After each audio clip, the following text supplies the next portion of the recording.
All right. See, there you go. Everybody goes out and then comes back in. So good morning, everybody. It always takes a minute just to make sure that everybody can hear us. Um, Usually I give everybody a couple more minutes, but we'll see. Good morning. If you can hear me, please just put something in the chat. I know it always takes a minute. So um, I know for one thing that it's April and everybody in my household is really looking forward to the end of the school year. Hi, Veronica. How are you? See, it's nice. My friends will answer me. Thank you very much. I appreciate it. And she's somebody I'm going to be spending a lot of time with in the next couple weekends because our daughters have dance competitions together. And so, oh, thank you, Laura. Thank you. I appreciate it. How about you, Rachel? Are your kids ready for the end of the school year, or are Oh, they still loving it? absolutely. Yes and no. My kids are going into middle and high school after this year, so they're both like, the transition, but they're ready for the year to be over. Yes, those are big changes. Yes, you're going to have to do some kind of big celebration. It's like a big transition. Um, oh, hi, Susan. Sam doesn't want school anymore either. Look, see, all of my friends here because they know how much I love you, Rachel. Uh, Um, well, because it's 9:01, I'm going to go ahead and start. And good morning, Allie. Thank you for sharing, and thank you for giving it. As you can see, people know how to use the chat. I think most everybody out there knows me. I'm Debbie Rosen, and Rachel, you are, I think, the only repeat presenter this year we've had. And so I was actually thinking, Rachel, of next year doing the best of because this will be our 10th year. And so Good for you. you'll have to pick your favorite month first, right? And um, and then we'll have our best of presenters. So it'll be all repeat presenters. So we're so excited about that. But I will more formally welcome you here, of course, in a minute. And I wanted to welcome everybody who's joining us and Lindsay Toms, who's the other owner of the Study Pro in the background. I think everybody knows, or most people know at this point, who the Study Pro is. If it's your first time, welcome. So we are an executive function and study skills center.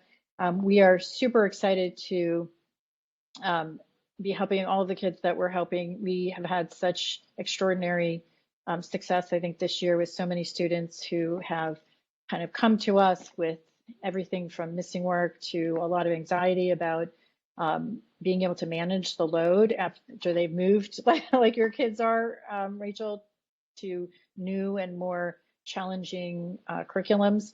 And so all the things on the right are what we help students with. We offer executive function coaching, which is one-on-one. We offer a homework center, which is really where a lot of the change happens for our kids who need a more structured environment and executive functions kind of wrapped around them as they're doing their work. This summer, as well as during the school year, is really where a lot of students take our executive function and study skills classes, writing coaching and math coaching, which we do all year. And we also have a writing course that we're doing over the summer. We are in our second to last webinar of the school year. Our final webinar is on space, which actually Amy did do once before. So I guess the last two are ones that are more repetitive. But Jennifer Weaver, who's the owner of Weaver and Associates, is going to be joining us because she has like a little of a new spin. So she wanted to share that. And we're excited to see them on May 9th. If you're on this webinar, then you will be getting an invitation to that one. Our final workshop for the year is for fourth and fifth graders. It's a writing workshop. We have, I think, 4 or 5 more spaces left for this. So if you want to register, you can go to our website under workshops, or you can use this QR code. And then again, that's for the students of fourth and fifth grade students. And then we have our summer. So as I mentioned, we do coaching over the summer, 3 types of coaching: math, writing, and academic resilience. And then we do 2 summer courses: study skills and strategies and writing. And they're offered, all of this is offered almost every week, except for I think July 4th. And it's the courses are 10-hour courses. So you pick one week over the summer. And Lindsay, thank you very much, has provided the links to the workshop as well as to the summer programs. And you can download the PDF there as well as the schedule. So, unlike a lot of our other presenters, Rachel, I didn't put a lot of information about you because I know you introduced yourself. But Rachel is somebody who's been really one of our strongest partners, and we've been partners in presenting together to different schools and organizations. And I will say that personally, you have had the most effect on my life, and because through lots of my own personal challenges, you have given me some of the best advice in the world. And one of the things that I love about you so much, and I'll stop sharing so you can bring your slides up, is that you give such practical and meaningful advice. And so I think that's a skill that so many parents really appreciate. And I know how many people you've helped. And so I really appreciate everything, you being here once again, and I'll let you share your slides. And I want to more formally welcome you, Rachel, once again. Thank you so much, Debbie. Thank you. Everything you said right back to you. You've had such an impact on me and my kids' lives. So lots of appreciation for you. And I know the impact you have on all the students you help as well. So do you and Lindsay. Thank you for everything. And I'm so excited to be here to talk about making the shift from what I call Band-Aid to long game parenting, which is really about bringing more peace to your home, more connection with your kids in a way that we're using strategies that last. A lot of us are using Band-Aid strategies. It's what we learned in our defense, but they're not really working. So that's what we're going to talk about today. So I do have a lot of information, and I will tell you that I'm going to be giving examples and tools. So like Debbie said, hopefully this is very practical for you. Just know that there is a lot of information on these slides, and I'm going to walk through everything, but you also have access to the slides. So like there's scripts and things on here. You'll get all of that afterwards, just so you know. So Debbie did give me a very sweet welcome and a warm welcome. Just to give you a tiny bit more about my background, I'm a mom of two daughters who, as I said, are going into middle and high school next year. They're 11 and 14. In addition, I do have a master's degree in clinical psychology, a certification actually in a number of different parenting paradigms. And I've been in the field of clinical psychology for over 20 years now. In the beginning of my career, I worked with kids and teens. I was an ADHD coach and an academic coach. And by the way, as I am introducing myself, I forgot to start with this. If you could put in the chat the ages of your kids, those of you who are here live, how old are your kids? I would love to hear that. I usually start with that, but I forgot today. So how old are your kids? I'm kind of reading the chat as I'm talking through as well. Wonderful. I see those answers coming in. And I'm going to be pretty interactive today too. So as much as you're comfortable putting in the chat, I love it, love it. I'm going to be asking questions to you as well. So again, I started my career working as with kids and teens. I was an ADHD coach. I was an academic coach, something called an in-home mentor, which means I was going into people's homes and helping with the dynamics, trained as a psychotherapist. And I was mostly working as a psychotherapist with adolescents with anxiety, depression, self-harm behavior, things like that. But I will tell you that I shifted because I was working with teens to working with parents about 14 years ago now. It was right before my older daughter was born. And whether I was working with kids or teens or parents, I've always had a clinical interest. Thank you for those ages coming in. I love it.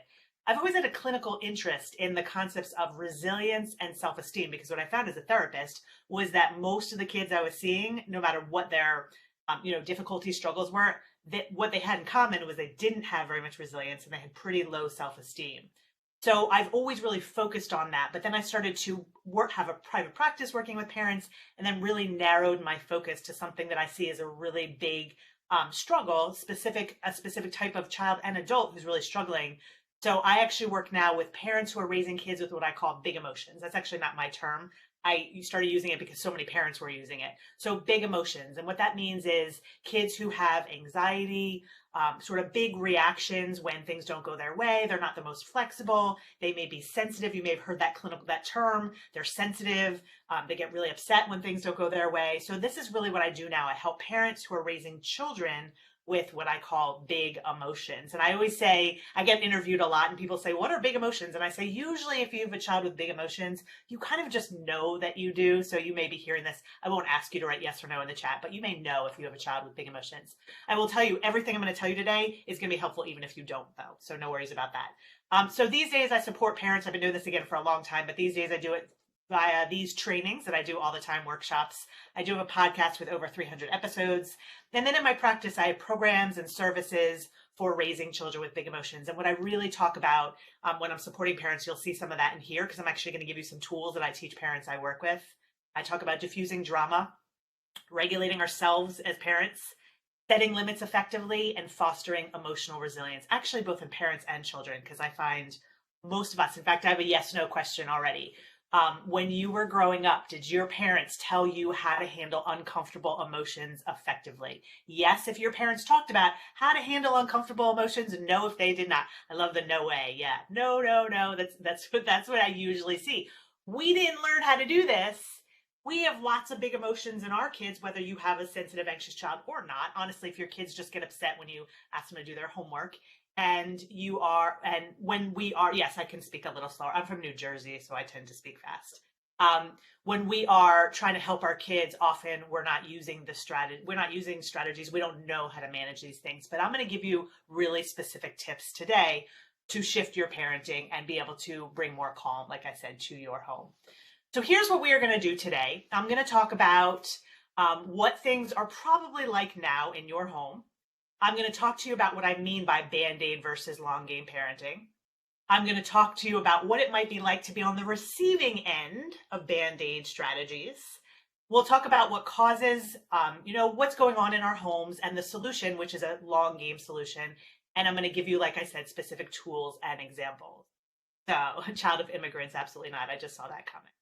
Okay, so this is what things may be like in your home. And what I would love you to do as I'm mentioning this is write yes as soon as anything starts to sound familiar. You can write yes more than once if you want to, but if any of this sounds familiar, just go ahead and do that. Of course, you can always send private messages. You probably know if you don't want everyone to see, but maybe you ask your child to do things they have to get done. That's one of the most common things we have to do with the kids. I saw your kids' ages. One of the most common things we have to do is ask them to do things. So you may experience resistance where you say to your child, hey, did you do your homework, or did you put your clothes away? And they're saying, I'll do it later. I don't want to do it. I don't feel like doing it. Complaints. Oh my gosh, you're so annoying. How about I've got this. Like, did you do your homework? Don't worry about it. I've got this. It's all under control. Maybe they say that and then they don't follow through. So I've got this. It's all under control. Days later, you check their school, where their grades are all listed, there's a lack of follow through. So maybe in their minds, they actually do think, I've got this, and then they don't. Power struggles, where you say, did you get your homework done? They start to become disrespectful. You get angry that they're being disrespectful. They get angry that you're angry. They resist. Maybe, or I get why. Yeah, absolutely. Why do I have to do this? Maybe you also get, here's another one. This is so stupid. Why do we have to do homework? It's never going to help me in life. Absolutely. And then eventually they may start to shut you out. So this is probably what you're experiencing. And then you try to get out of this cycle, and you've probably tried things like this. You've tried to explain the importance of doing your homework or of cleaning your room. You've tried threats. You've said, if you don't do this, and you can keep typing yes if any of this sounds familiar, and you see the whole list here. You've tried threats. If you don't do your homework, if you don't clean your room, if you don't stop speaking disrespectfully, I'll take away your phone. That's the most powerful one I know. You can't go to your friend's house. Then we actually use the actual punishments. Now you must live with me. I do have cameras in everyone's home, right? We use the punishments, which don't feel good, honestly, probably for anyone. So then we're like, okay, maybe I'll just start nagging more, reminding, hey, that project is due in a week. Hey, remember, you have to do this, you have to do that. So we nag, we yell. We also go a little bit more positive. Let's give us a little credit. We try to use rewards, the nagging, the reminders. Yeah, I'm seeing what you relate to. I love it. Rewards and the behavior charts. Like, if you do this 5 times in a row, I will give you rewards. I will, pay you, or I'll take you to your friend's house more often. But what you may find is that these strategies don't actually work in the long run. They lead to more power struggles. They negatively impact your relationship, especially things like yelling and nagging. They increase your child's disrespect. They increase your child's anxiety. And they decrease your confidence. Most of the parents I speak to are feeling stuck, feeling helpless. One of the most common phrases I hear is, Rachel, I have tried everything. And honestly, the list I get of the things parents have tried to bring more peace to their home, because it's ultimately my goal, is very, very long.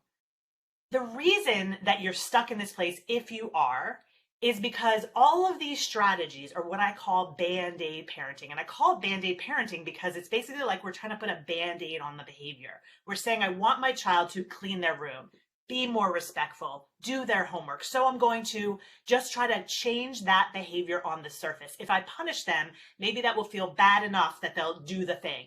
If I nag them, maybe they'll remember to do the thing. So we're trying to put a band-aid on a problem. We're not actually solving the problem. What you'll hear is that in long game parenting, we're actually saying, why are they being disrespectful? Why aren't they turning in their homework? What is going on going beneath the behavior? We're not just trying to change the behavior. We're saying, why is this behavior happening to begin with? So band-aid parenting, honestly, are a lot of the strategies we learned growing up from our parents that they did with us. And a lot of people say, well, hey, all this stuff worked for me. It's not working for my kids. The truth is our kids are different and they are not as responsive to these strategies. And so this is called band-aid parenting. And so generally what happens when we are using band-aid strategies is that we respond to our kids in a way where we actually lose influence with them. And these are some of the scripts I'm going to show you, what we're likely doing and what to do instead. We, again, as I mentioned, a band-aid parent tries to change a child's behavior on the surface. I want you to be nicer, so I'll punish you for not being nicer. I want you to clean your room, so I'll reward you for cleaning your room without saying, hey, why aren't you cleaning your room to begin with, and what do you need to be successful? And one of the most common things, and one of the biggest reasons that this affects our relationship and creates more power struggles and more disrespect is because these band-aid parenting strategies work against, it's us against our child. You're not doing what I want, so I'm going to nag, I'm going to punish, I'm going to do these things. And we become on two different teams, which obviously is going to affect your relationship. And it's very much going to affect your influence as well. Humans are wired to resist people we feel are not on our team. It's a survival mechanism that was baked in a whole long time ago. So again, a band-aid parent has these qualities. And the result are those that I mentioned in the last slide. More power struggles, negatively impacts your relationship. So I mentioned these.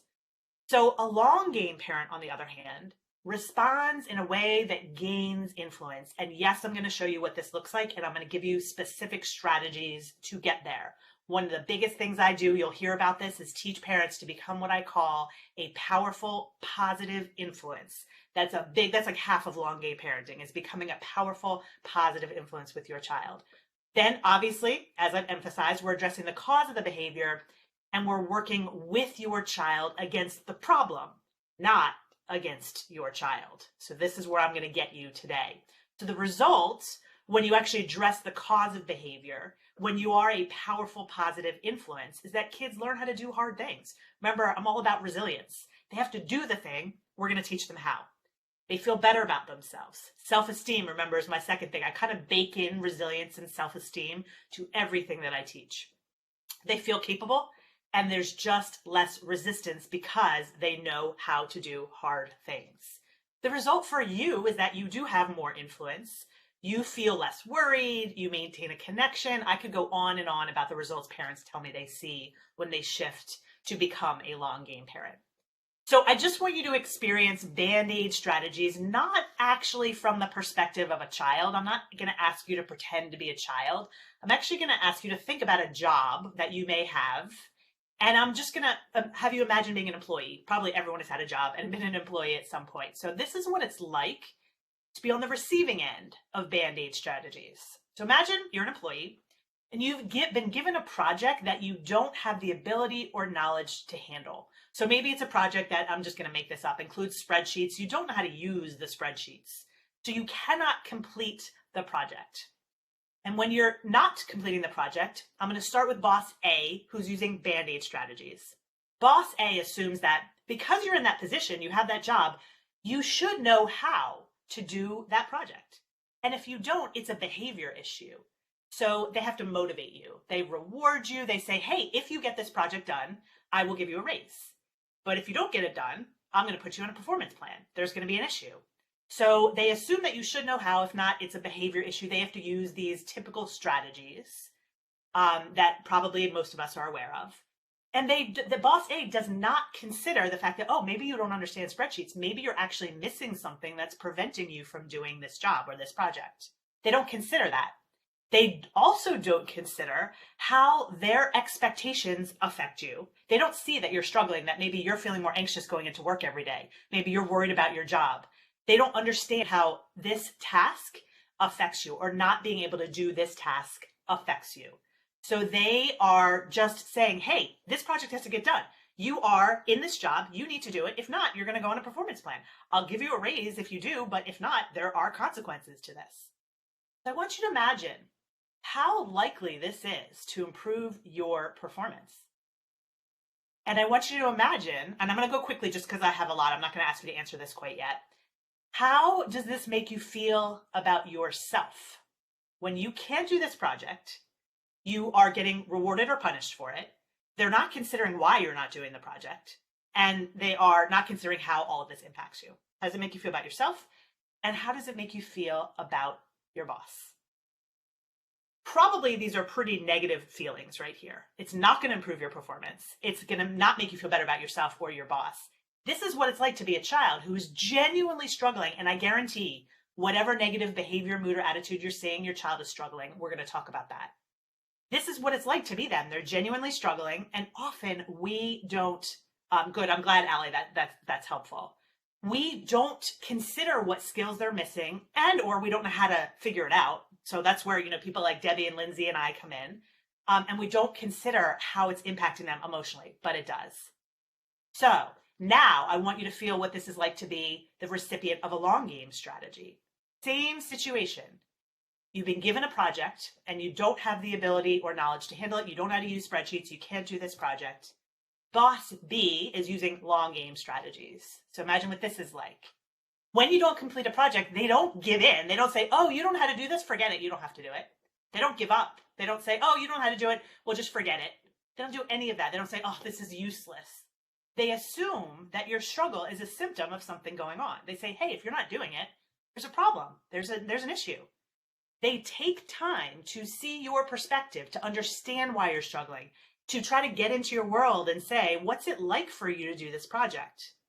And they're not just seeing it from their perspective. Oh, you should know spreadsheets. Didn't you go to, school to learn about that? They genuinely say, oh, okay, you didn't learn this. They understand and learn why you're struggling. They consider how all of this affects you. Wow, this must be really stressful if you don't even know how to use spreadsheets. And they consider the skills that you're missing. Again, you made this very simple, spreadsheets. Maybe you're missing other skills. And they take the time to teach you those skills. So this is what it's like to be the recipient of long game strategies. How likely is this? Yeah, and they tell you that their colleague can do it. Why can't you? Absolutely. Perfect, Carol. You totally got into this metaphor. Because we say to our kids, your brother or sister can do it. Why can't you? Or, your friends can do it. Why can't you? And even if we don't say that, guess what? Our kids are thinking about that about themselves. I love that, Carol. So how likely is this to improve your performance, yourself, and your relationship with your boss? This is what I'm concerned about. I'm concerned about kids performing to their best ability, but how they feel about themselves and how they feel about you. So I wanted you to understand what it's like. This is where I'm going to help you shift from Band-Aid to long game strategies. Now, let's just apply this to parenting, because what I'm going to give you is a very common script that you may relate to at least parts of it. And you'll start to see now how these very common reactions we have really are examples now of Band-Aid parenting, and they're ineffective. But I'm going to get deeper as we go through. Okay, so your child asks to go to a friend's house. The agreement was that they could go if they finished their homework, but they didn't finish their homework.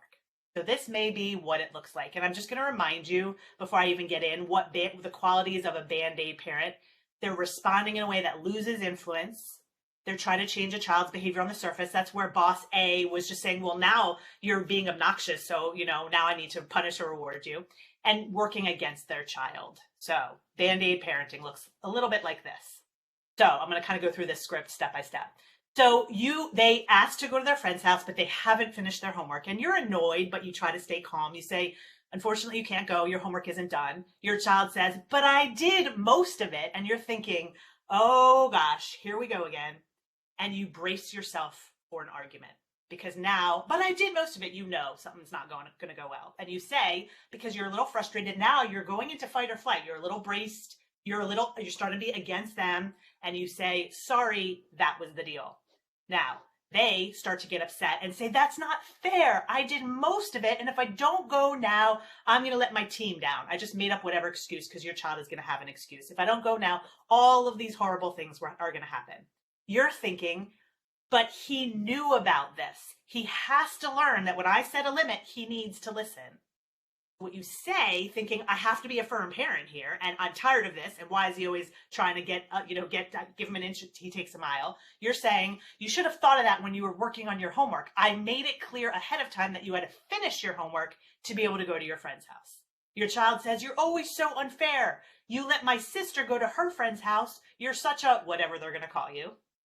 And you're thinking, I would never have spoken to my parents like this. He's going to think he can walk all over me. Things are going to get worse. I can't believe he's talking to me like that. And you say, you cannot speak to me like that. Not only can't you go to your friend's house, but you can't have your phone for 2 days because you were disrespectful. Your child goes on saying, you give my sister anything she wants and I always just get in trouble. You, knowing that you don't give their sister everything, saying, that's not true. I just bought you that game last weekend. Yeah, this is real only because I'm a parent and I would do this too if I didn't know better. Absolutely. So you're kind of arguing, power struggle, back and forth with your child. Your child doesn't calm down. You feel helpless. You're thinking, should you stick to your boundaries? Should I stick to my boundaries? Should I give in? But will he learn? What should I do in this situation? Am I damaging the relationship if I give in? Am I damaging it if I don't? This is Band-Aid parenting. This is where most of us are because we don't have the tools to do something different. Yeah, this is pretty classic. So we're going to shift, and now I'm going to start to tell you how to make this shift. So remember, Band-Aid parenting, a Band-Aid parent responds in a way that loses influence. You can probably see how that parent, logically so, was saying things where their influence was going down and down and down. Trying to change a child's behavior on the surface by taking things away, working against their child. We're going to talk about how a long-game parent increases influence, addresses the cause of behavior, and works with their child. So I'm actually going to start with these last two pieces. Because obviously, if we need to address the cause of the behavior, you need to know what is the cause of the behavior. And this is where you're going to start to already shift to becoming a long game parent. Because I'm going to tell you that no matter what the behavior, mood, or attitude, whether your child is not doing homework, not cleaning the room, being disrespectful, all of this is actually coming from one source. And the source this comes from, so I'll repeat this, negative behaviors, moods, and attitudes. This is the source. They're a sign that someone's yuck is bigger than their skills. So I'm going to tell you what I mean. I'm going to explain what yuck is, and I'm going to explain how their yuck is bigger than their skills. But a long game parent approaches their child always knowing that whenever I see a negative behavior, mood, or attitude, whatever it is, it means their yuck is bigger than their skills. So you can almost imagine a seesaw here. Whenever yuck is higher than skills, you're going to get negative behavior. So let me just give you a couple of examples. If your child won't clean their room, especially with kids with executive functioning issues, although this is true of kids who don't have as many executive functioning issues, cleaning their room causes yuck. It causes discomfort. I'm going to explain yuck in just a minute, but for now, just know that yuck is basically discomfort. So your child doesn't want to clean their room. They don't like cleaning their room. They don't like how you ask them to clean their room. They thought they could do something else. They have to clean their room. So all this just yuck, this yuck feeling. And they don't have the skills to manage that yuck feeling without avoiding or becoming disrespectful. Whatever they're doing, they have a lot of yuck and they don't have the emotional regulation skills to say, hey mom, hey dad, hey caregiver, whoever you are, this is really upsetting me. I really don't, they don't have the skills to do that. So what do? They become disrespectful, they avoid. Those are all their unhealthy coping skills. Another example, your child gets upset when you ask about homework. Well, homework brings up a lot of yuck for them. Homework brings up, this is too hard, I never do it well, my brother and sister are doing it better, my friend is doing it better, why is this so hard, I hate this, I want to just do other things, I don't see the point. All of that causes a cloud of yuck, and they don't have the skills to manage that yuck. It's going to take too long, absolutely. They don't have the skills to manage that yuck. So what do? They avoid, they become disrespectful. These are all what I call yuck behaviors. So I actually would love someone to just type a behavior into the chat. The first one I see is what I'll do, but I want to show you how that behavior that's frustrating you now. So just type any behavior your child does that frustrates you. I'm going to show you how it's their yuck is bigger than their skills. Any behavior that frustrates you as a parent. Getting off the iPad, perfect example. So a child, when you ask them to get off the iPad, and my guess is Susan and everybody, you have given your child the warnings, 5 minutes, 10 minutes. You have said to them, you have to get off. And maybe they even said, okay, I got it. What happens is when they have to get off, especially if the iPad is something that helps them feel good, having to stop something that feels good, it causes yuck. Having to transition out of a place where they are causes yuck. And they don't have the skills to transition effectively, to disengage their brain. And they don't have the skills to regulate themselves when they have to stop something that feels good. So when you get the, you're the worst parent, or no, I'm not getting off, or they just ignore you, their yuck is high, their skills are low. That's basically what it is. So we have a lot of them here. If we have time at the end, which we may not, just because I have a lot here, I could answer more. But just know, I promise you, because I could do every single one of those things, their yuck is high, their skills are low. And you're going to hear a little bit more. In fact, we're going to go through some of the skills your kids may be missing. So let me go a little bit deeper into this term of yuck. It's going to sound pretty intuitive, but I actually want you to start recognizing in this in your children. So the yuck factor, so remember, yuck is a term I use to describe, let me just back up one second. Yuck is a term I use to describe anything uncomfortable. So it could be that, and this could relate to you too. It could be someone is angry, frustrated, hungry, tired, annoyed, overwhelmed, disappointed, frustrated, any uncomfortable feeling. The brain actually interprets discomfort all in the same way. I just call it yuck. So the yuck factor is a simple idea that when we feel good, we behave positively. This is true of us too. When we're in a good space, we do behave positively. That's when we're calm and patient and funny and all those great things. But when we feel bad, when we're in this place of yuck, whatever's causing the yuck, it doesn't matter. That leads to negative behavior. That's true of our children. That's true of us. In fact, human behavior is more reflective of how we're doing inside than what's going on around us. Because think about it from your perspective. Let's say your child just told you they didn't do their assignment and they have a whole bunch of stuff to do before tomorrow. If you had a really good day, you're certainly going to get annoyed by that, but you're going to respond in one way when they say, oh, I still have this project due. But if you've had a bad day, if you've had a lot of yuck in your day, especially if you kind of held it together all day, you've had one thing after the other happen and your child says, I didn't do my project, you're going to respond differently based on how you are doing inside. So yuck plays a huge role in our behavior. And I'm going to explain why that is very briefly. You probably are aware of some of this already, especially if you've learned more about executive functioning. So basically the way the brain works is, you don't have to read all the words, just know that there's a part of the brain, this front part of the brain called the prefrontal cortex, that is responsible for positive behavior. The part of the brain that allows us to think about our actions, plan based on our values, all of those good things, control our impulses, regulate our emotions. What happens though, when someone is in a place of yuck, and again, we could be hungry, sleepy, disappointed, frustrated, anything uncomfortable. When our brain's in yuck, it turns on an alarm because it's like, oh, discomfort, danger. That alarm is our fight or flight response. And one of the first things our fight or flight response does is it shuts off access to any part of our brain or body it feels is unnecessary for survival. So it shuts off access to the prefrontal cortex. We actually can't access that part of the brain. That's why when you're really frustrated and your child says, I didn't complete my project, you go into yuck, shuts off that part of the brain. So you cannot respond in a way that aligns with your values. You're just going to yell all these things and do all these things that you know don't work outside of the moment, but in that moment, you're just going to just put it all out, spew it all out. It's what our kids do too. When they're in yuck, they can't access. And by the way, you probably know this too. This part of the brain doesn't fully develop till like the mid-20s and beyond. So they don't even have a fully developed prefrontal cortex. So the last thing I will say about yuck, because I want you to start to recognize this, that when we're in yuck, and as I say this, I actually want you to think about the most difficult person in your family. Most difficult person. So it could be a child, it could be a spouse, it could be you. And I want you to think about what type of behaviors you see in them, because my guess is their behaviors are a sign of their yuck. So I'm going to talk to you about what we usually see when someone's in yuck. We see these types of behaviors. So there are 3 types. And again, have this person in your mind. First type of yuck behavior, this is a sign that someone's in fight or flight, is that they turn their yuck out. So yuck turned out is aggression. So maybe you say to your child, no, you can't go to your friend's house. And they say, I hate you. You're the worst person ever. They're yelling at you, slamming doors, punching walls, maybe. Defiance, where they say, no, I'm just not going to listen to you. Disrespect. They say, you are the worst parent. None of my friends' parents do this. Blame. They say, well, you should have told me to start my project earlier. you probably did tell them to start their project earlier. When someone's in yuck, they're not logical. So yuck turned out is a symptom that someone is in yuck. There's another type of yuck you might see, and by the way, people can do all three of these types.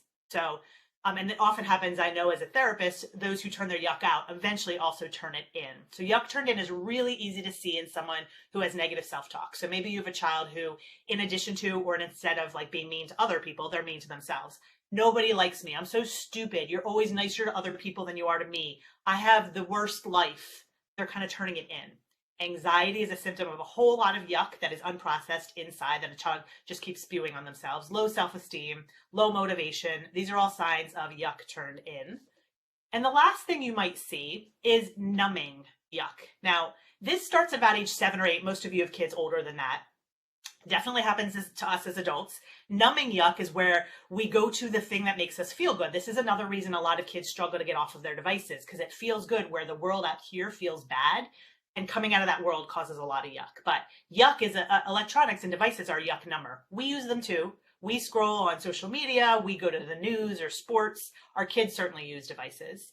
Sugar, alcohol, drugs. I will tell you that almost every single teen that I saw when I was a therapist was smoking pot because they had a lot of yuck in their lives and they didn't know how to handle it.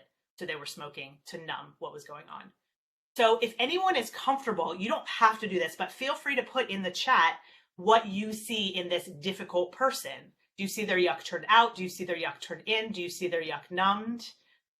And whether you type or not, I would love you to, but if you don't want to, I just want you to start to see this, that whenever you see these behaviors, they're not a discipline issue. They are an issue of a child who is struggling. These, yeah, defiance, absolutely. Out and in, both irritability, lashing out. Irritability and lashing out are out. Yeah, combo of all three, very common. So now I want you to start to think, if you're going to become a long game parent, if you're going to be more like boss B, you want to think, okay, I'm seeing these negative behaviors. There's clearly some yuck that's going on that I need to address. All right, so I'm going to move on just for sake of time. Talked about the yuck. Now I want to talk about the skills. Because remember, I said there's a seesaw. Yuck is higher than skills. That's when we are really thinking, that's when we're really going to see the negative behaviors. Because basically what I said is yuck's going to cause a negative behavior. Unless they have the strategies to handle yuck in a healthy way, you're just going to see that yuck behavior. Some people, and this is what I teach, know how to cope with the yuck so that behavior doesn't come out, but your kids probably don't. So yeah, numbing with Sudoku manga, yeah, absolutely. All right, so I'm going to talk about specific skills. There are lots of skills that people are missing, especially kids and adolescents. But I want to talk specifically about regulation skills, emotional regulation skills. So I'm going to list some skills. And what I want to do is ask you, as I'm going through these skills, to put on a scale from 1 to 10 where your child is with these skills. Again, I'm going to go through kind of quickly just for sake of time. But as I'm going through, I want you to tell me how well they've mastered this skill. So 1 means they have barely mastered it at all. 10 means they're amazing at it. So these are the skills most kids are missing. So if you have low numbers, don't be surprised. Problem solving skills. So if they see I have to go to my friend's house, but I also have to do homework, that's okay. It's a problem, but I can solve it by doing X, Y, Z. This is also, oh, I have to go to a new school. I'm a little bit nervous, but I know how to handle when I'm nervous about things. I can solve this problem. So on a scale from 1 to 10, how much has your child mastered this skill? 1 is low, 10 is high. Yeah, some pretty low numbers, very common.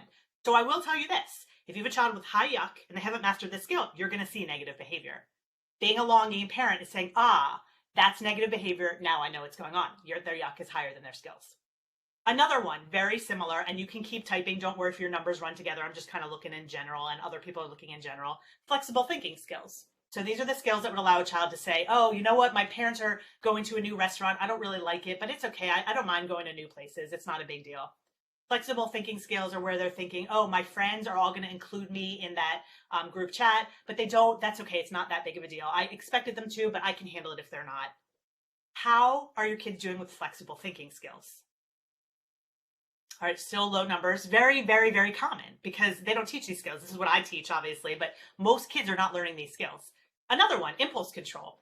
So this would allow them when they're mad at you to say, oh, I don't want to yell at my mom or dad. I need to control my impulse and I need to say something nice. Or if they have to study for a test, their friends are all talking this would allow them to ignore their friends and go study for the test. How high is your child? How high is their ability to handle their impulses? Low is closer to 1, high is closer to 10. Yeah, this is very, very hard. Impulse control is one of the last skills it develops. And lastly, the ability to handle discomfort maturely. How comfortable is your child with discomfort? So if you say you can't go to your friend's house, how much can they handle that feeling and say, okay, I'm going to pause. I'm going to use all my skills. How, I'm going to be able to handle this because this isn't the end of the world. Yeah, 0. A lot of kids struggle with this. That was also a very common theme among the kids that I saw, is that they did not know how to handle discomfort. What they did were all those yuck behaviors. When you're seeing those yuck behaviors, they're a sign that a child does not know how to handle discomfort. All right, so I'm going to skip the next part I was going to do. I was going to go through examples, but I feel like I've kind of given some examples. So what I want you to think now, if you're a long game parent, since you are becoming a long game parent, yeah, they behave at other people's houses. Yeah, they may behave when there's pressure, when there are other people asking, but what happens is they hold this stuff close together. And then when they get home, here's what happens. One of two things, or both things could be happening. When they get home, they either let it all out because they've been holding so close together, because these skills are not natural to them. So they've had to use them at other people's houses. Then they kind of let loose at home. And or what I will find, and this is not indicated in any one person here, but that kids do have a lot more yuck at home. They have less yuck out there. So they actually don't behave that way. So it's either they were behaving that way and it was taking a lot, or they don't behave that way because they don't have as much yuck out there. All right, so as I mentioned, a long game parent addresses the cause of behavior, the cause of what's going on. And the cause is always their yuck is bigger than their skills. So what are we doing? We're working with the child against the problem, recognizing, oh, hey, that behavior is not okay. It's not okay for you to be disrespectful or avoid your homework or be mean to your sister or avoid cleaning your room, whatever. But I realize there's a problem. We're going to figure out what the problem is and we're going to work through it. That was Boss B. Remember? Boss B said, hey, if you're not doing this, it's not a behavior issue. There's a problem and we need to work the problem together. This is what a long game parent does. So I'm going to give you 3 long game parenting tools. And the first one comes based on where we are right now. What you're going to do to shift to long game parenting, there are 2 parts of long game parenting. This is the first. You want to make it you and your child against the problem instead of you against your child. What's the problem? Well, they're the 2 that I mentioned. They have yuck and they haven't mastered those skills. So when I work with parents, we're assessing what is your child's yuck? What are their skills? Our goal is to teach them, is to reduce unnecessary yuck, not all yuck, because then that wouldn't lead to resilience or healthy self-esteem, but unnecessary yuck, and improve their skills. So ultimately, we're shifting this seesaw so that their yuck is decreased and their skills are increased. So part 1 is you and your child against the problem instead of you against your child. And the tool that I teach parents, this is the first thing that they start to learn with me to start to see their child's behavior differently, is an of course because statement. This allows you, this is a very, like Debbie said, hopefully these are practical tools. This allows you to shift from being against them to being with them. So you work with them against the problem, not against them. So instead of trying to change a child's behavior through punishments and threats and rewards, which is what Boss A was doing, which is Band-Aid parenting, what you want to do is identify and address their yuck and their skills. And the way you start to do this is through an of course because statement. An of course because statement. So when I work with parents, I have them actually come up with plans. This is the beginning of a plan.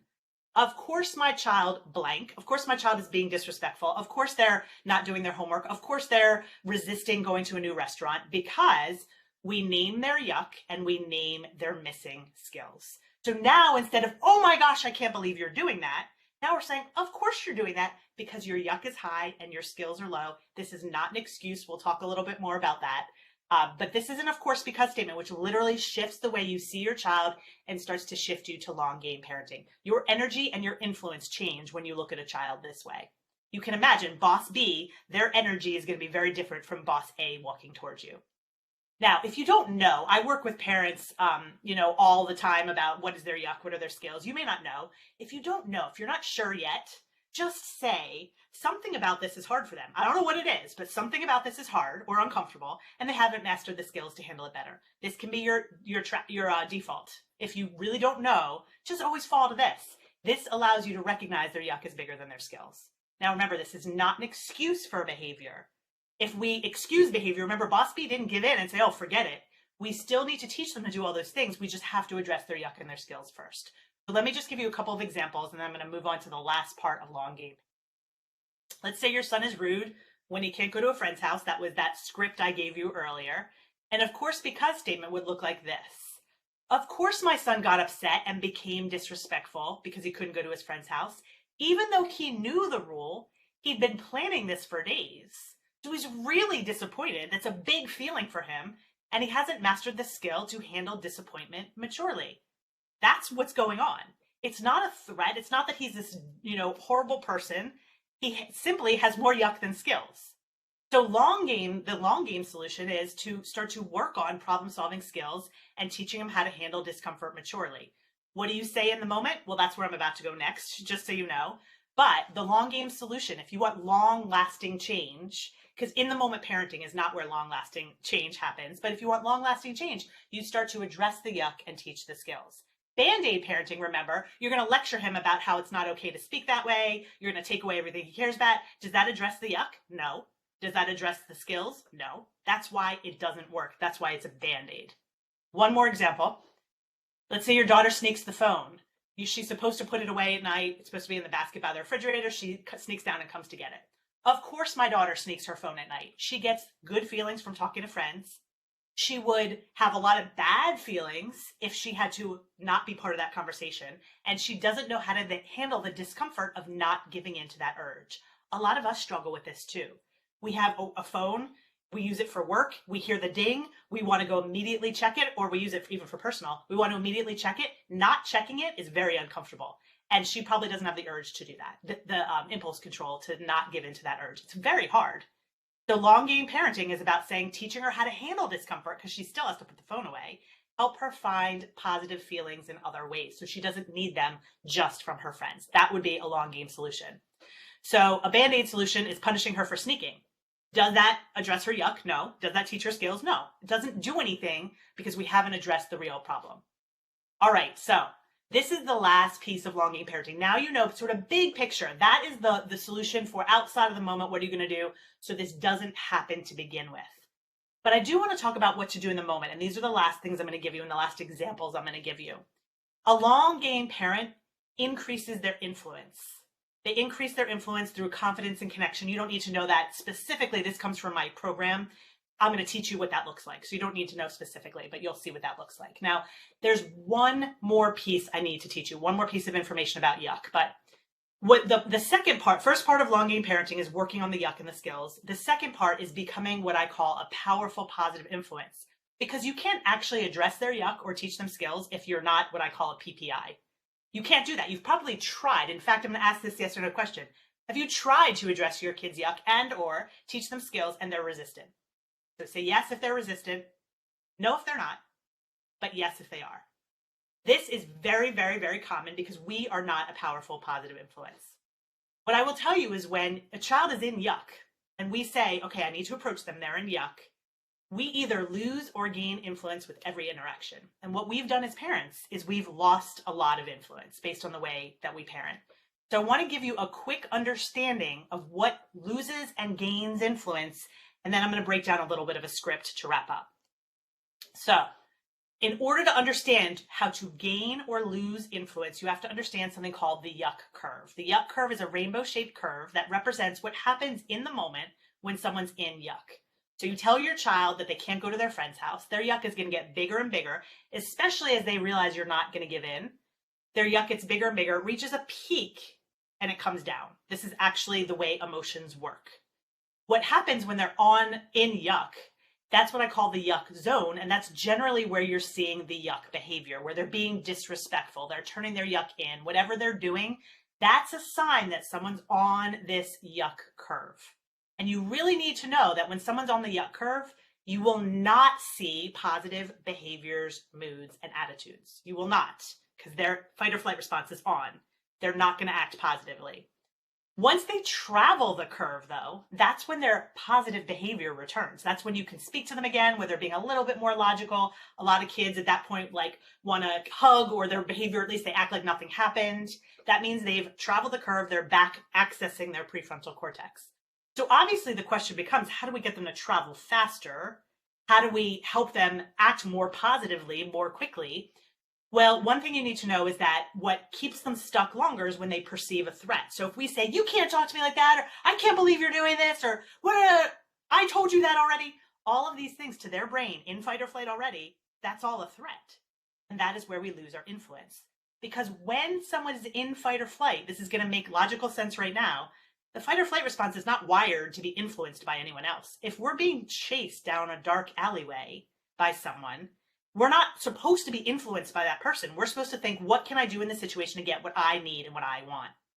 But when we are trying to change our child's behavior, all they do is see that as a threat. They're not going to listen to us. Ultimately, what brings someone out of this is a perception of safety. This person is on my side. This is not condoning behavior. This is just addressing behavior after they're out of yuck. This is a big part of what helps us become a powerful, positive influence. So we have to understand that when they're in it, we're not going to change them. We actually have to help them feel safe. This does not mean being nice to them. This means helping them feel safe. Ultimately, influence comes from safety. Influence comes when we feel safe and we're not in yuck. Influence comes when we help them feel safe. So I'm going to teach you 2 last tools, and I can look at the clock and see I am going to be able to fit everything in. Yeah, acts like nothing happens. Exactly. Yeah, sometimes I worry that if we let things calm and don't address the issue at hand later, and actually that's a big part. Why wouldn't we address the issue at hand later? We absolutely would. There's never a time when we wouldn't address it later. So that's a big part of this. So I'm glad you brought that up, because that's long game parenting. But here's the thing, a long game parent can bring it up later and is a powerful positive influence. So a child actually listens later. That's a big part of being a long game parent. When you bring it up, it doesn't create more yuck. And there are strategies to do that. I'm going to teach you a couple of other long game strategies though. I want you to have these last 2 because these will help you increase your influence in the moment. First is setting expectations. So I've already taught you an of course because statement. This is what I call a let's get real statement. So one of the things that will help you stay out of yuck so that you can be more of an influence to your child because you're safe is when you set realistic expectations. What we do is we tend to set expectations based on what we want to happen. I'll tell my son that he can't go to his friends and he'll be able to handle it. I will ask my daughter to do her homework and she's going to do it. I will tell my daughter to clean her room and she will do it. That's what we want. That's not what usually happens though. And so our expectations become unrealistic. And the bigger the distance between our reality and our expectation, the more yuck we have and the less influence we have. Because the higher our yuck, the less safe we are, the less influence we have.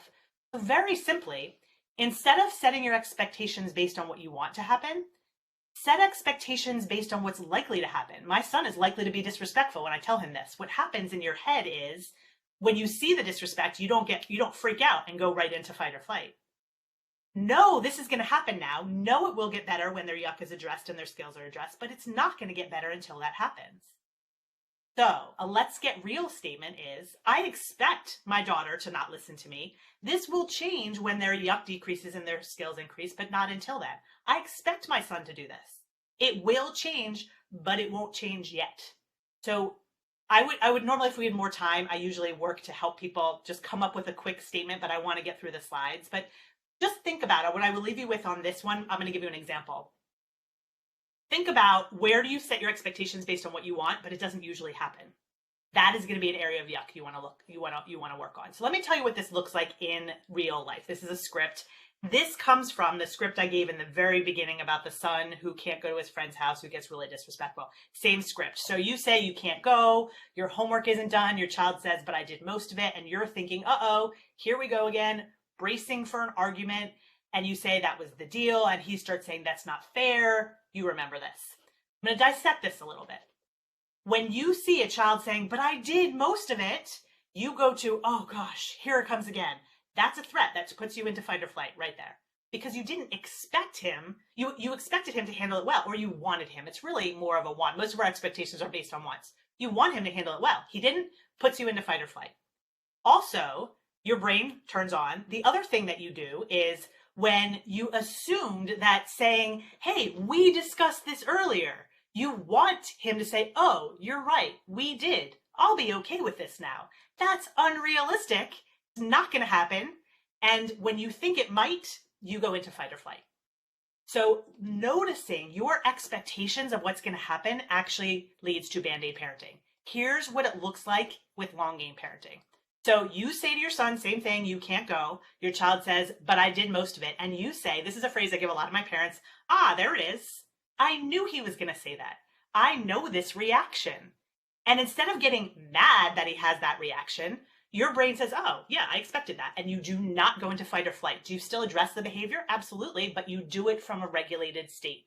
And this all comes because you expected this. You know, every time you tell him that, he tends to fight back. He tends to argue back. So keeping going with this. So you say to your child, because you expected it, yeah, you did do most of it. And your child says, because that's not going to snap them out of it, because you now know how the yuck curve works. So are you going to let me go? And you just start to think, oh, I knew that was going to happen too. He always pushes when he doesn't get his way. I know this is going to happen, but just because he's pushing, that doesn't need to control me. And you say with confidence and connection, this is something that I teach how to do. No, the deal was the homework has to be finished. You're not in fight or flight. You're just saying it matter-of-factly. You're confident. You're also caring how it affects him. That's it.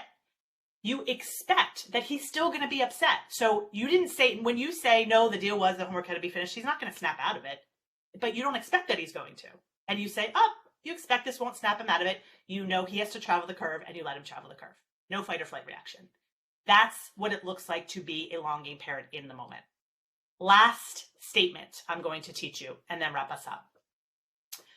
These are called I will not statements. So we have the of course because statements, the let's get real statements, and the I will not statements. And what I would say is take from this presentation, just try one of them. Obviously there are 3, they're all new. Try one.